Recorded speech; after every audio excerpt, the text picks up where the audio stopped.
छनलाई फुलले फुलले रङ्गीन वस्त्र लाउँछ अनि केही छनलाई फुलले फुलले रङ्गीन वस्त्र लाउँछ जोडिएर सबै थोक रहन्छ तपाईमा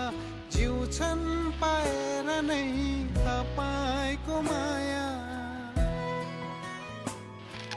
बिसाउनी खोज्दै आउँदैछु यीशु मलाई ढाक्ने पखेटाको छाया